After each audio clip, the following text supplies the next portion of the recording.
ಹೊತ್ತಿಗೆ ಸರಿಯಾಗಿ ನಾನು ಸಭೆಗೆ ತಂದಾಗ ಸೇರಿದಂತಹ ನನ್ನ ಮನೆಯಾದ ಪ್ರಜಾಸ್ತೋಮ ರಾಣಿ ಶಶಿಪ್ರಭೆಗೆ ಜಯವಾಗಲಿ, ಚಂದ್ರಪ್ರಭೆಗೆ ಜಯವಾಗಲಿ ಹೀಗೆಂಬ ಜಯಘೋಷವನ್ನು ಮಾಡುತ್ತಾ ಇರುವಲ್ಲಿಗೆ ನನ್ನ ಪ್ರಜೆಗಳ ಆನಂದವನ್ನು ಕಂಡಾಗ ನನ್ನ ಆಳ್ವಿಕೆಯ ನೆರಳಿ ಇವರೆಲ್ಲರೂ ಸುಖಿಗಳೇ ಎನ್ನುವುದನ್ನು ಅನ್ಯರಿಂದ ಮತ್ತೆ ಕೇಳಿ ತಿಳಿಯಬೇಕಾದ ಅನಿವಾರ್ಯ ಇಲ್ಲ. ಏನೇ ಇದು ಸ್ತ್ರೀ ರಾಜ್ಯ, ಮಲಯಾಳ ದೇಶದ ಒಂದು ವಿವಾದವಾದದ್ದರಿಂದ ಇದನ್ನು ಸ್ತ್ರೀ ಮಲಯಾಳ ಎನ್ನುವ ಹಾಗೆ ಲೋಕಮುಖವಾಗಿ ಕೊಂಡಾಡುವುದಿತ್ತು. ಏನು ಸ್ತ್ರೀ ರಾಜ್ಯ ಎನ್ನುವುದು ಪೂರ್ವದಲ್ಲಿ ಇದ್ದೇ ಇಲ್ಲವೇ ಇಲ್ಲ. ಇದನ್ನು ಕಟ್ಟಿದವಳು ನಾನಿದ್ದೇನೆ, ಅದಕ್ಕೆ ಕಾರಣ ಇಲ್ಲವೇ ಇಲ್ಲ. ಸಮಾಜದತ್ತ ಗಮನ ಹರಿಸಿದೆ. ಹೆಣ್ಣಿಗೆ ಈ ಕಾಣುವ ಸಮಾಜದಲ್ಲಿ ಅಸ್ತಿತ್ವವೇ ಇಲ್ಲ. ನಿತ್ಯವೂ ಪುರುಷನಿಂದ ಹೆಣ್ಣು ಶೋಷಿತೆಯಾಗುತ್ತಾ ಇದ್ದಾಳೆ, ಪುರುಷನಿಂದ ಹೆಣ್ಣು ದೂಷಿತೆಯಾಗುತ್ತಾ ಇದ್ದಾಳೆ. ಹೆಣ್ಣಿಗೆ ಸ್ವಾತಂತ್ರ್ಯವೇ ಇಲ್ಲ. ಹೆಣ್ಣು ಪುರುಷನ ಅಧೀನಳಾಗಿಯೇ ಬದುಕಬೇಕು ಎಂದು ಆಡುತ್ತಾ ಹೆಣ್ಣನ್ನು ಹೀಗೆಳೆಯುವಂತಹ ಪುರುಷ ವರ್ಗವನ್ನು ಕಂಡೆ. ಅದೇ ಮತ್ತೊಂದನೆಯಲ್ಲಿ ನೋಡ್ತಾ ಇದ್ದೇನೆ. ತ್ರೈಮೂರ್ತಿಗಳು ಈ ಲೋಕದ ಮೂರ್ಖ ಗಂಡಸರು ಹೆಣ್ಣಿನ ಮಹತ್ವಕ್ಕೆ ಬಗ್ಗೆ ತಿಳಿಯಲಿ ಎಂಬ ಕಾರಣಕ್ಕೆ ಒಬ್ಬ ಹೆಣ್ಣಿಗೆ ಮುಖದಲ್ಲಿ ಸ್ಥಾನ ಕೊಟ್ಟ, ಒಬ್ಬ ವಕ್ಷಸ್ಥಳದಲ್ಲಿ ಸ್ಥಾನ ಕೊಟ್ಟ, ಒಪ್ಪಳಿಗಂಗವನ್ನಿತ್ತ, ಮತ್ತೊಬ್ಬಳ ಶಿರನಿಪ್ಪತ್ತ. ಏನು ಪರಮೇಶ್ವರ ಗಂಗೆ ಪುನೀತಳು ಅವಳನ್ನು ನೆತ್ತಿಯಲ್ಲಿ ಹೊತ್ತು ನಾನು ಪವಿತ್ರಳಾಗುತ್ತೇನೆ ಎಂಬ ಕಾರಣಕ್ಕೆ ಗಂಗೆಯನ್ನು ನೆತ್ತಿಯಲ್ಲಿ ಹೊತ್ತದ್ದೇ ಅಲ್ಲವೇ ಅಲ್ಲ. ಹೆಣ್ಣು ಶ್ರೇಷ್ಠಳು ಎನ್ನುವುದನ್ನು ಲೋಕದ ಗಂಡಸರು ತಿಳಿಯಲಿ ಎಂಬ ಕಾರಣಕ್ಕೆ ಇದನ್ನು ತಿಳಿಯದೆ ಮನ ಬಂದ ಹಾಗೆ ಹೆಣ್ಣನ್ನು ಈ ಪುರುಷ ಸಮಾಜ ತುಚ್ಛವಾಗಿ ಕಾಣ್ತಾ ಇರುವುದನ್ನು ನೋಡಿದೆ. ಆದ್ದರಿಂದ ವಿಷಾದದಿಂದ ನಾಡನ್ನು ಬಿಟ್ಟೆ, ಕಾಡನ್ನು ಸೇರಿದೆ, ಅನ್ನಾಹಾರವನ್ನು ವರ್ಚಿಸಿದೆ, ಕಾಳಿಯನ್ನು ಭಜಿಸಿದೆ. ನನ್ನ ಭಕ್ತಿಗೆ ಒಲಿದಂತಹ ವನದುರ್ಗಿ ನನ್ನ ಮುಂದೆ ಸಾಕಾಳಾದ ಕಾಲಕ್ಕೆ ನನಗೆ ಒಲಿದಿದ್ದದ್ದು ನೋಡಿದು ವರದ ಮಾಲಿಕೆ. ಏನಿದರ ಬಲುಮೆ?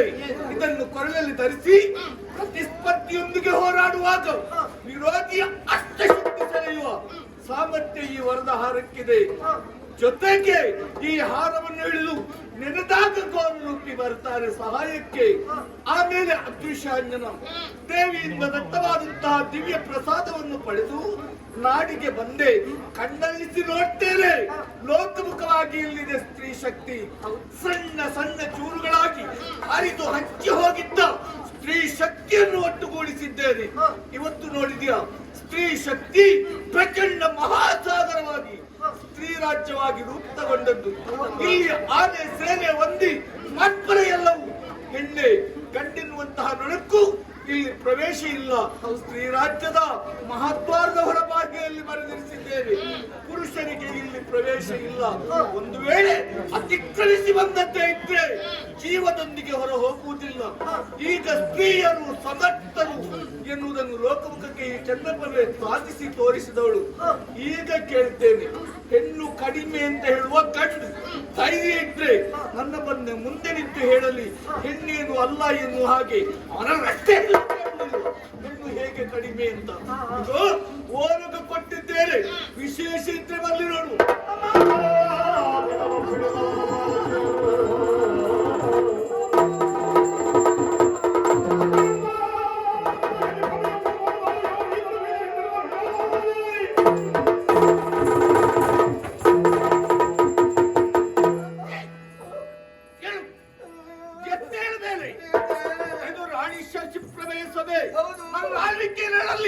ಯಾವ ಹೆಣ್ಣು ಕಣ್ಣೀರು ಬಿಡಿಯಕೂಡದು.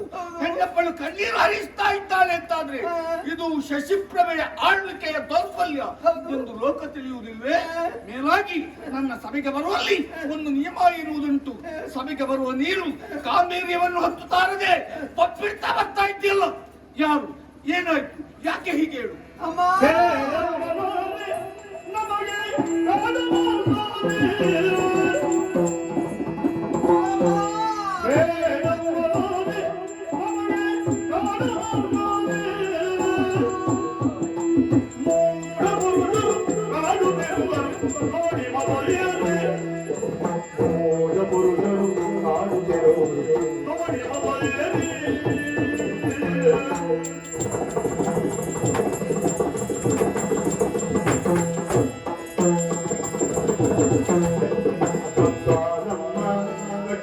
ಅಧ್ವರಿಸಿದನಮ್ಮ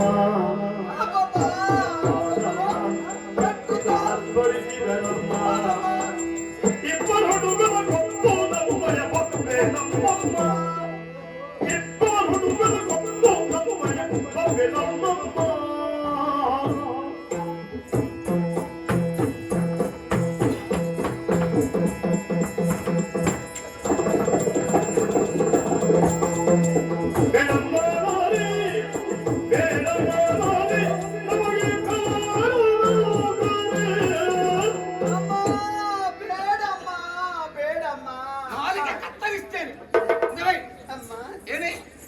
ಅಮ್ಮ ಬೇಡ ಅಮ್ಮ ಬೇಡ ಮತ್ತೆ ನೀವು ಬೇಕಮ್ಮ ಮತ್ತೆ ಯಾವ್ದು ಯಾಕೆ ಬೇಡದೆ ಕಾಡ ನೌಕರಿ ಬೇಡಮ್ಮ ಇನ್ನು ಅನ್ನದ ಸೊಕ್ಕ ನಿಮಗೆ ಯಾಕಮ್ಮ ಏನಂತ ಅವಳಿಗೆ ಕಾಡ ನೌಕರಿ ಬೇಡ ನೌಕರಿ ಬೇಡ ಹಾ ನಿಷ್ಠೆ ಇದೆ ಪ್ರಾಮಾಣಿಕತೆ ಇದೆ ಆ ಜಾಗಕ್ಕೆ ನೀನು ಜನ ಹೌದು ಅಂತ ಉದ್ಯೋಗ ಕೊಟ್ರೆ ಉದ್ಯೋಗ ಬೇಡ ಅಂತ ಹೇಳ್ತೀಯ ಇದು ನೋಡು ಪ್ರಪಂಚ ತಿಳಿದು ಗೊತ್ತಿಲ್ಲ ನಿನಗೆ ಉದ್ಯೋಗಕ್ಕಾಗಿ ಹಪಾಪಿಸುವವರು ಎಷ್ಟು ಹಣ್ಣು ಹಣ್ಣು ಮುದುಕಿ ನೀನು ಬದುಕಿಕೊಳ್ಳಿ ಅಂತ ಉದ್ಯೋಗ ಕೊಟ್ರೆ ಕಾಡ ನೌಕರಿ ಬೇಡ ಅಂತ ಹೇಳಿ ಕಾರಣ ನೌಕರಿ ಸಣ್ಣದಾಗಿ ಆಗಲ್ಲಮ್ಮ ಮತ್ತೆ ನೌಕರಿ ಒಳ್ಳೇದೆ ಯಾಕೆ ಹೇಳ್ದೆ ಮೂಢ ಪುರುಷರು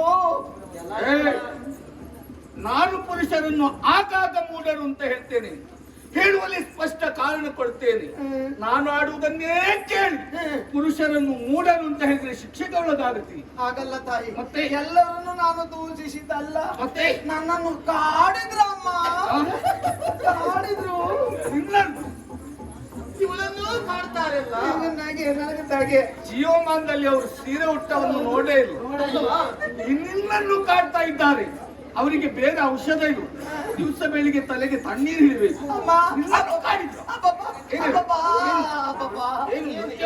ಹಾಗಲ್ಲ ತಾಯಿ ಅಲ್ಲಿ ಉಪವನದಲ್ಲಿ ನಾನಿರುವಾಗ ಇಬ್ಬರು ಹುಡುಗರು ಬಂದ್ರು ಇಬ್ಬರು ಹುಡುಗರು ಏನೊಂದು 20-21 ವರ್ಷ ಪ್ರಾಯದವರು ಬಂದ್ರು ಹೂವನ್ನು ಕೊಯ್ದ್ರು ನಾನ್ ನೋಡ್ದೆ ಹೋಗಿ ತಡೆದೆ ಅವ್ರಿಗೂ ನಮಗೂ ಯುದ್ಧ ಆಯ್ತು ತಾಯಿ ಯುದ್ಧದ ಪರಿಣಾಮ ಅವರು ಕೊಟ್ರು ನಾನು ಹೊಡ್ದೆ ಅವ್ರು ಕೊಟ್ರು ನಾನು ಹೊಡ್ದೆ ಅವ್ರು ಕೊಟ್ಟದ್ದೇನು ನೀನು ಹೊಡ್ದದೆಂತ ಹೊಡೆದಿದ್ದು ನಾನು ಕೊಟ್ಟಿದ್ದು ಪೆಟ್ಟು ಮತ್ತೆ ನಿನ್ನಿಂದ ಏನಾಗುತ್ತದೆ ಅದೇನು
ಚಪ್ಪಲ್ಲ ಇನ್ನು ಬಿಟ್ಟು ಹೋಗಿಲ್ವ ನಿನಗೆ ನಾನು ಬಣ್ಣ ಹಚ್ಚಿ ಚಂದ ಆಗ್ಬೇಕಮ್ಮ ಅಲ್ಲ ಗೋಳಿಗೆ ಬಿಟ್ಟು ಕೊಟ್ಟದ್ದು ಏನಾದ್ರು ಮೂಗಿನಲ್ಲಿ ಯಾವ ರೀತಿ ಸುಣ್ಣ ಅಮ್ಮ ಮತ್ತೆ ನಾನಾಗಿ ಹಚ್ಕೊಂಡಿದ್ದಲ್ಲ ಆ ಹುಡುಗರು ಸುಣ್ಣ ಮೂಗಿಗೆ ಹಚ್ಚಿದ್ರು ಹುಡುಗರು ಉಪ್ಪಟ್ಟಾಳವೇ ಹೇಳಿ ತೀರೋದು ಏನು ಹೇಳಿದೆ ಸಣ್ಣ ಹುಡುಗರು ಏನು ನೆನಪಾಗುತ್ತದೆ ಆಗ ಹೇಳಿದೆ 21 ಮೇಲೆ ಈಗ ಸಣ್ಣವರು ಅಂತ ಹೇಳಿ ಸಣ್ಣವರು 21 ನಿನ್ನ ಪ್ರಾಯಕ್ಕೆ ಹೋಲಿಸಿ ಅವರು ಸಣ್ಣವರು ನನ್ನ ಪ್ರಾಯಕ್ಕೆ ಅವರು ಸಣ್ಣವ್ರೆ ಆಮೇಲೆ ಅಮ್ಮ ಏನು ಜೋರಿದ್ದಾರೆ ಗೊತ್ತು ಅಮ್ಮ ಆಮೇಲೆ ನೋಡಿ ಅಮ್ಮ ನೋಡಿ ಅಮ್ಮ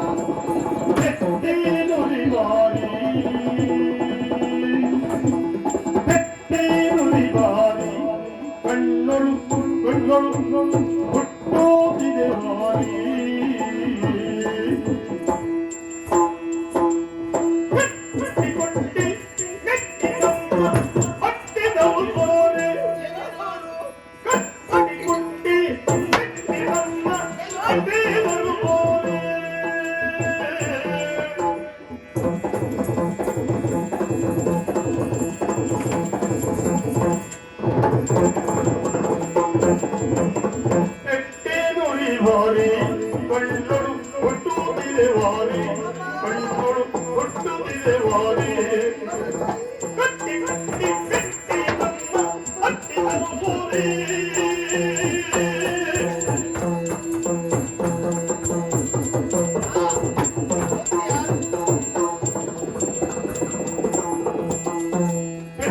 ನುಡಿ ಬಾರಿ ಕಣ್ಣೋಳ್ ಹುಟ್ಟುವುದಿರೆ ಬಾರಿ ಏನಿದು ನಿನ್ನ ತೊಂದ್ರೆ? ಏನಾದ್ರು ಕೈಯಲ್ಲಿದೆಯಾ? ಪೆಟ್ಟಿ ನುರಿ ಭಾರಿ. ಎತ್ತುವರಿಲ್ಲ? ಹೌದಪ್ಪ, ಆ ಬೆಳಕನ್ನು ಸಹಿಸಲಾರದೆ ನೋಡಿ ಅಮ್ಮ ನನ್ನ ಕಣ್ಣಿನಲ್ಲಿ ಧಾರಾಕಾರವಾಗಿ ನೀರು ಕಣ್ಣಿನಲ್ಲಿ ಲಾರಿ. ಹಾ, ಹಾ. ಹೌದಮ್ಮ. ಆಮೇಲೆ ಆ ಹುಡುಗರು ನನ್ನನ್ನು ಹಿಡಿದ್ರು, ಮೆಟ್ಟಿದ್ರು, ಕಟ್ಟಿದ್ರು, ಹತ್ತುವಾಗ ಹೇಳಿದ್ರು ಏನು? ದಿಗ್ವಿಜಯಕ್ಕಾಗಿ ಬಂದವರು ಹಾ. ನಿಮ್ಮಲ್ಲಿ ಧೈರ್ಯ ಇದ್ರೆ ಅವರಲ್ಲಿ ಹೋರಾಡ್ಲಿಕ್ಕೆ ಬರ್ಬೇಕಂತೆ. ಹಾ. ಅಲ್ಲದೆ ಹೋದಲ್ಲಿ ಕಪ್ಪ ಕಾಣಿಕೆ ಇತ್ತು ಶರಣಾಗ್ಬೇಕಮ್ಮ.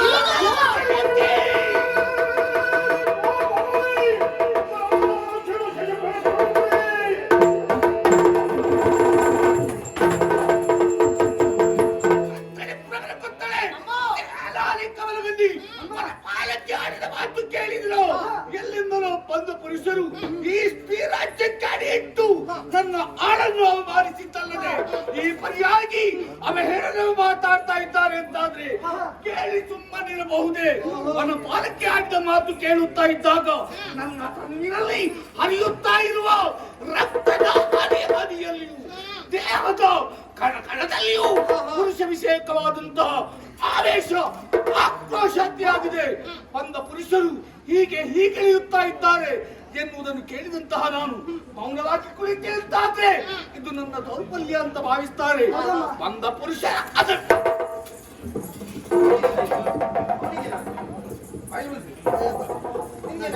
ನನ್ನೇ ಕರೆದ್ರೆ ಏನೋ ಕೋಪ ಬಂದದ್ದು. ಯಾಕೆಂದ್ರೆ ಪುರುಷರು ಅವಮಾನಿಸ್ತಾ ಇದ್ದಾರೆ. ಹೌದಮ್ಮ. ಪ್ರತೀಕಾರ ಭಾವ ನನ್ನ ಮನಸ್ಸಿನಲ್ಲಿ ಮುಗಿಲೇಳ್ತಾ ಇದೆ. ಹೌದು ತಾಯಿ. ಆದ್ದರಿಂದ ಇಷ್ಟು ವರ್ಷ ಪ್ರಾಮಾಣಿಕವಾದ ಸೇವೆ ಮಾಡಿದವರು ಹೌದಮ್ಮ. ನನ್ನ ಕೋಪಕ್ಕೆ ನಿನ್ನನ್ನು ಕಡೆಗಣಿಸುವುದಲ್ಲ, ಆಗ್ಲಿ ತಾಯಿ. ನಿನ್ನನ್ನು ಮೊದಲು ಕೇಳಬೇಕು. ಯಾಕೆಂದ್ರೆ ನೀವಿತ್ತರೆ ಮಾತ್ರ ಅಧಿಕಾರ. ಹೇಳು, ತಳಿ ರೀತಿ ಹೌದಮ್ಮ. ನಿನಗೆ ಔಷಧ ಆಗ್ಬೇಕು. ಹೌದಮ್ಮ. ಯಾವ ವೈದ್ಯರಾದೀತು? ಯಾರಾದ್ರೂ ನಮ್ಮಲ್ಲಿ ಇದ್ರಲ್ಲಮ್ಮ ಅವ್ರು ತಗೊಳ್ತೇವೆ. ಆಯ್ತಾ? ಎಷ್ಟು ದಿವಸ ವಿರಾಮ ಬೇಕು? ಒಂದು 8 ದಿನ ಸಾಕಾ? ಸಾಕು. ಆದಿತ್ತಮ್ಮ. ನನ್ನ ಪಾಲಕ್ಕೆ ಆಡಿದ್ದಾರೆ, ಪುರುಷರು ಇಲ್ಲಿಗೆ ಬಂದಿದ್ದಾರೆ ಎನ್ನುವಲ್ಲಿಗೆ ಬಂದ ಪುರುಷರು ಇಲ್ಲಿ ಅಡಿಟ್ಟು ಮಾಡಿದ್ದೇನು ಅಂತ ಗೊತ್ತಾಯ್ತಾ ನಿನ್ಗೆ?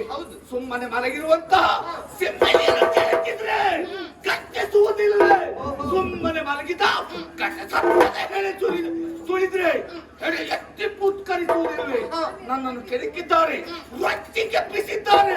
ಪುರುಷ ಸಾಂಗತ್ಯವೇನಿಸಿದ್ದ ಪುರುಷನಿಲ್ಲದೆ ಹೆಣ್ಣಾದಂತಹ ಒಬ್ಬ ನಾನು ಬದುಕಿ ಸಾಧಿಸುವುದಕ್ಕೆ ಸಮರ್ಥಳು ಎನ್ನುವುದನ್ನು ತೋರಿಸಿದ್ದೇನೆ. ಹಾಗಾದ್ರೆ ನನ್ನ ಆಳನ್ನು ಅವಮಾನಿಸುವುದರ ಮೂಲಕವಾಗಿ ನನ್ನನ್ನು ಪ್ರಶ್ನೆ ಮಾಡಲಿಕ್ಕೆ ಹೊರಟಿದ್ದಾರೆ ಅಂತಾದ್ರೆ ಬಂದ ಪುರುಷರ ಅದಕ್ಕೆ ಒಣಗಿಸಿ ಬರ್ತೇನೆ. ಶ್ರೀ ರಾಜ್ಯದ ಸಕಲ ಸೇನೆಯು ಸಿದ್ಧವಾಗಲಿ, ಪುರದ ರಕ್ಷೆಗೆ ನೀನು.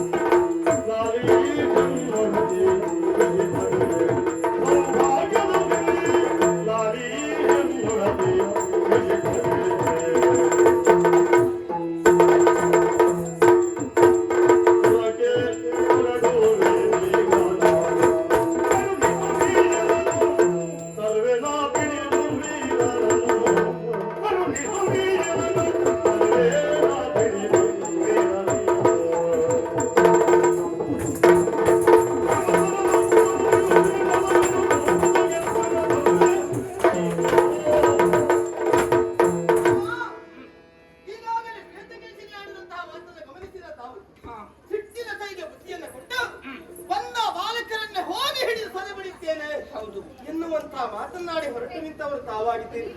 ಒಮ್ಮೆ ಆಲೋಚಿಸಿ ನೋಡಿ ತಾಯಿ, ತಾವೇ ಅಲ್ಲಿವರೆಗಾಗಿ ಹೋದದ್ದೇ ಹೌದು ಅಂತಲಾದ್ರೆ ನಾಳೆ ದಿವಸ ಅವರಲ್ಲಿ ನಮ್ಮ ದೌರ್ಬಲ್ಯವನ್ನು ತೋರಿಸಿಕೊಟ್ಟ ಹಾಗಾಗುತ್ತದೆ. ಅರಸಿಯಾದವಳೆ ನಮ್ಮನ್ನು ನಿಯಂತ್ರಿಸುವುದಕ್ಕೆ ಬಂದಿದ್ದಾಳೆ ಅಂತ ಆದ್ರೆ ಆಳುಗಳಿಗೆ ಏನು ಕೆಲಸವೇ ಇಲ್ವಾ? ಅಥವಾ ಇವಳ ಆಳ್ವಿಕೆಗೆ ಒಳಪಟ್ಟವರಲ್ಲಿ ಅಂತ ಸಮರ್ಥರು ಇವರಲ್ಲಿಲ್ವೋ ಎನ್ನುವಂತಹ ಆ ಒಂದು ಸೂಕ್ಷ್ಮತೆಯನ್ನು ಅವರಿಗೆ ತೋರಿಸಿಕೊಟ್ಟ ಹಾಗಾಗುತ್ತದೆ. ಅದಕ್ಕೆ ಹಾಗಾಗಿ ಚಿಂತಿಸುವಂತ ಅಗತ್ಯವಿಲ್ಲಮ್ಮ. ಸುರ ವೀರ್ಯವನ್ನು ತಾವಿರ್ತದೆ ಹೌದಂತರಾದ್ರೆ ಬಂದ ಬಾಲಕರನ್ನ ಹಿಡಿದು ನಿಮ್ಮ ಪರಿಸರಕ್ಕೆ ಒಪ್ಪಿಸುತ್ತೇವೆ.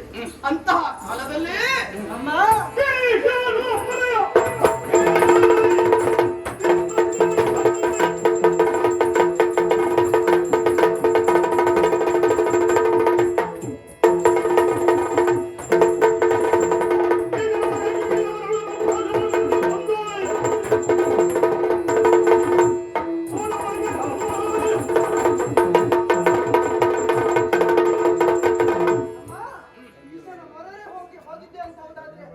ಬಿಡುವುದಿಲ್ಲ ಅಮ್ಮ, ಸುಮ್ಮನೆ ಬಿಡುವುದಿಲ್ಲ.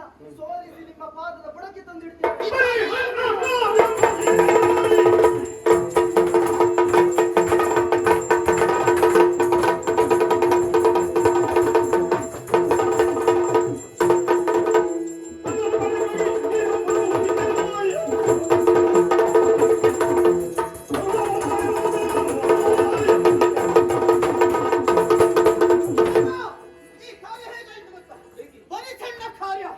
ಗೋವಿನ ಪಾದದ ಅಡಿಯಲ್ಲಿರುವಂತಹ ನೀರನ್ನು ದಾಟುವುದಕ್ಕೆ ಹರಿಗೋಲಿನ ಅಗತ್ಯ ಬೇಕೆ.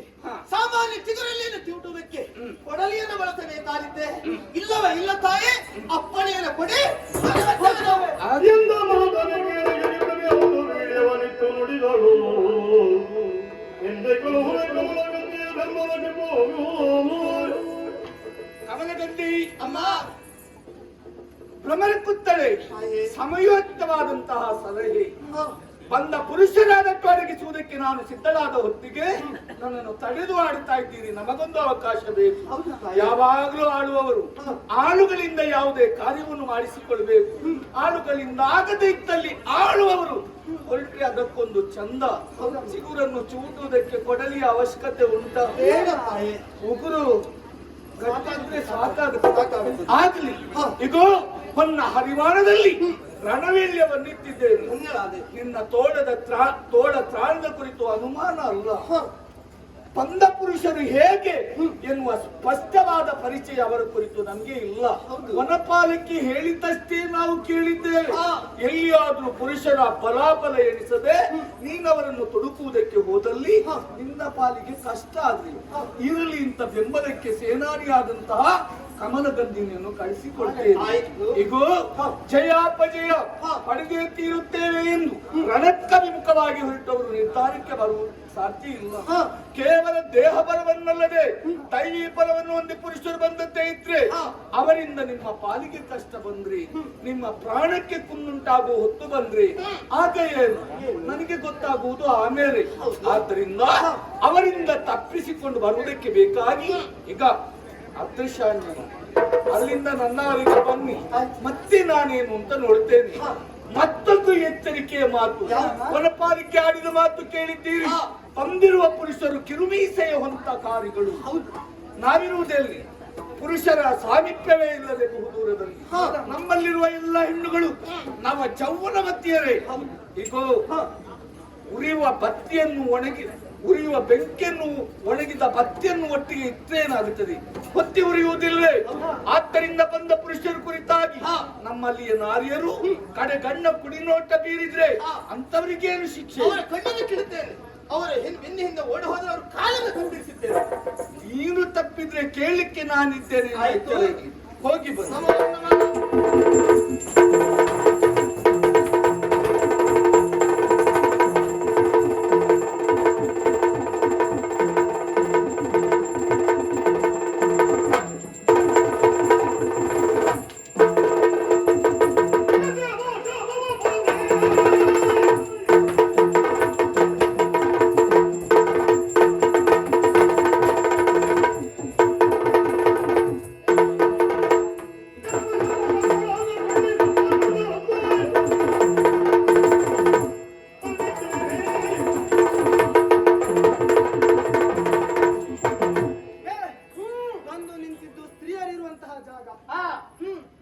ಓದ್ಲಿಕ್ಕೆ ಬರುದಿಲ್ವಾ ನಿನಗೆ? ಅದು ಬಂದಿದೆ, ಆದ್ರೂ ಬಂದಿದೆ.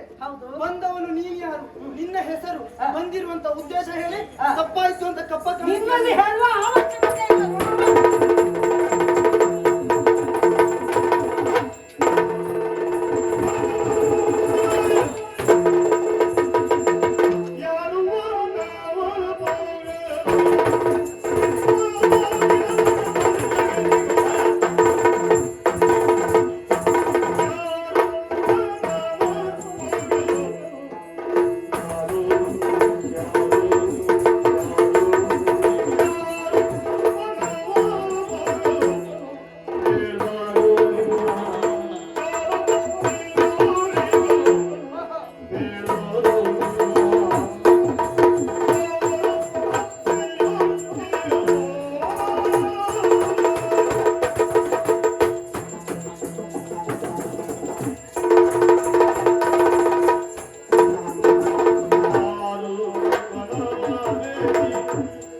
ವ್ಯೂಹವನ್ನೇ ಸದೆ ಬಡಿಯುತ್ತಾ ನಿನ್ನ ಕೈ ಚಮತ್ಕಾರವನ್ನೇ ತೋರಿಸುತ್ತಾ ಮುಂದಕ್ಕೆ ಬರ್ತಾ ಇದೆಯಲ್ಲ, ತಡೆದು ನಿಲ್ಲಿಸಿದ್ದೇನೆ. ಯಾರು ನೀವು? ಯಾಕಾಗಿ ಬಂದ್ರಿ? ಈ ಚೋರ ಬುದ್ಧಿ ನಿಮಗೆ ಯಾಕೆ? ಇಷ್ಟನ್ನ ಹೇಳಬೇಕು. ಇಲ್ಲದೆ ಹೋಯ್ತು ಅಂತಾದ್ರೆ ಉದ್ದಟತನ ತೋರಿಸಿದೆ, ನನ್ನ ಕೈ ಚಳಕ ತೋರಿಸಬೇಕು. ಸ್ವಲ್ಪ ಕೈ ತಡಿಬೇಕಾಯ್ತು ನಾನು. ಯಾಕೆ? ಯಾಕೆ?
ಮಾತಾಗುವುದಿಲ್ಲ. ಹೌದಾ? ಆದ್ರೆ ಈ ಮೊದಲು ಬಂದಿರುವಂತಹ ನಿನ್ನದಾಗಿರುವಂತಹ ಸ್ತ್ರೀ ಪಡೆ ಅದೆಲ್ಲ ಸಾಮಾನ್ಯವಾದದ್ದು. ಆದ್ರೆ ನೀನು ಹಾಗಲ್ಲ ಎನ್ನುವುದು ಗೊತ್ತಾಯ್ತಲ್ಲ. ಯಾಕೆಂದ್ರೆ ನೀನು ಬಂದ ಕ್ರಮವನ್ನು ಕಂಡಾಗಲೇ ಮುಂಚೂಣಿಯಲ್ಲಿ ನೀನಿದ್ಯಾ, ಸೇನಾ ನೇತಾರನಾಗಿಯೇ ಕಂಗೊಳಿಸುತ್ತಾ ಇದ್ದೀಯ. ಇಂಥ ನೀನು ಬಂದು ನಿಂತಾಗ ಯುದ್ಧವನ್ನು ಮಾಡುವುದಕ್ಕೆ ಏನ್ ಮಾಡೋಣ ಏನು ಏನೇ ಆದ್ರೂ ಒಬ್ಳು ಹೆಂಗುಸಲ್ಲವೇ? ಅನುಮಾನ ಇಲ್ಲ. ಸ್ತ್ರೀಯರೊಡನೆ ಯುದ್ಧವನ್ನು ಮಾಡುವುದಕ್ಕೆ ನನ್ನ ಮನ ಹೇಸುತ್ತಾ ಇದೆ. ನಿನಗ ಅದಕ್ಕಾಗಿ ಹಾ. ನನ್ನ ಯೋಧತ್ವಕ್ಕೆ ಭೂಷಣವಾದ ಕಾಯಕ ಇದಲ್ಲ. ಮಾತ್ರವೇ ಅಲ್ಲ, 4 ಕಾಲ ಉಳಿಯಬೇಕು ಎನ್ನುವ ಆಸೆ ನಿನಗಿದ್ದತೆ ಹೌದಾದ್ರೆ ಹೌದಾದ್ರೆ ಸುಮ್ಮನೆ ಮಾತನಾಡದೆ ಹಾಗೆ ಹಿಂದಿರುಗಿ ಹೋಗು.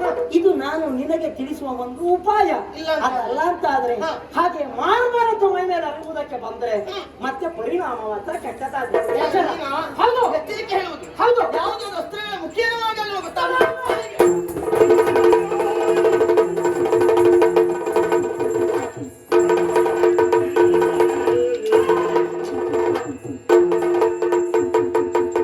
ಹುಡುಗ ಸಣ್ಣವೆಂಬ ಕಾರಣಕ್ಕಾಗಿ ನೀತಿ ಬೋಧನೆಯನ್ನು ಮಾಡಿದ ಪಥ್ಯವಾಗಲಿಲ್ಲ. ಆದ್ರೆ ಈಗಾಗಲೇ ಶ್ವೇತಕೇಸರಿ ಆಡಿದಂತಹ ಮಾತು, ಬಂದವರು ಉಭಯ ಬಾಲಕರು ಒಬ್ಬನನ್ನ ಶರದ ಹತ್ಯೆಯನ್ನು ಸೇರಿಸಲಾಗದೆ ಹಸದೇಗಿದ್ದಾನೆ ಅಂತಾದ್ರೆ ಮತ್ತೊಬ್ಬನ ನಿರೀಕ್ಷೆ ನಮಗಿರಬೇಕು ತಾನೆ. ಅವನ ನಿರೀಕ್ಷೆ